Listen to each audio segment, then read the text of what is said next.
So while SEGA Saturn fans were enjoying the great Virtual game, PlayStation owners were left twiddling their thumbs.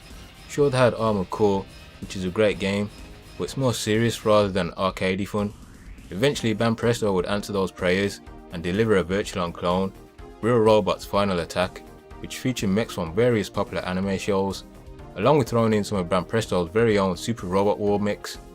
All your favourite title mechs fighting against each other is already a massive selling point, but is the game actually any good? Well, let's find out. When I said the game was a Virtual clone, I wasn't kidding, so if you played that, it won't take you long to pick the game up.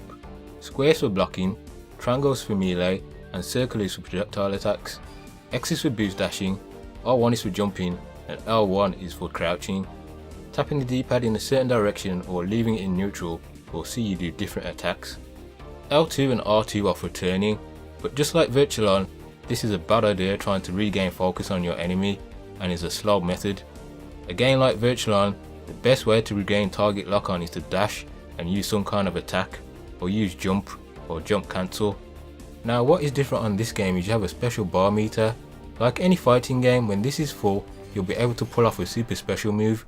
These are done by holding down L2 and R2 and pressing circle. Every giant robot has its own special moves, which is something they did in their actual show.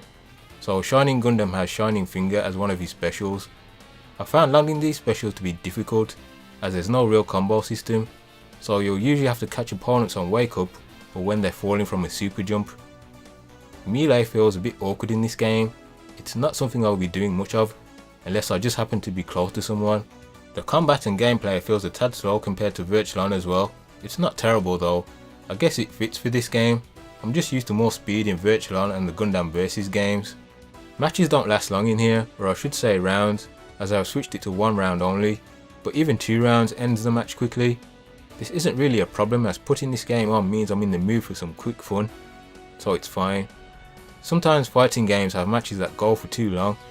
Real Robot's Final Attack takes the right approach and keeps battles short and sweet. The map follows a similar pattern to one another. They're usually open areas, with sometimes having a few buildings which you can use for cover if need be. For this type of game I prefer to have more open areas. I believe each stage represents some location from what TV show that mech appeared in.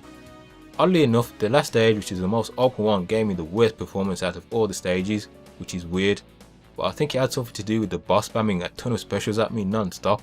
The last boss can be extremely annoying too. She can finish you off pretty quickly, so don't let your guard down. Even if you've got her near death, she might flip the tables on you in a second, and shortly after you'll be greeted with the continue screen. If you input certain cheat codes, there's a grand total of 11 giant robots for you to pick from. They all have their own unique moves and special moves. I tended to favour picking Shining Gundam because it has quick movement, but there's something for everybody here. The characters in this game actually speak too, much like in Gundam Vs. The voice actors are taken directly from the shows and adds that authentic feel that makes it feel like a true dream battle between these classic anime mechs. The game offers you a 2-player split screen mode as well, in case you want to play friends. Overall, the presentation of this game is really high. The 3D models of the mechs could be better, but they are recognisable and were probably sacrificed in poly count so the game could run at a decent speed. The box and manual are very nice too. The cover certainly draws you in, with the cool lineup of giant robots. The manual is in full colour and very detailed on info, with story info on the giant robots and their specs, along with their move lists, and even giving you data on the pilots behind them. Of course it's all in Japanese, but it's still cool nonetheless. So is it worth picking up? Well, this game is not on Virtual's level at all, so if you own a Saturn, there's no real reason you shouldn't be playing that instead.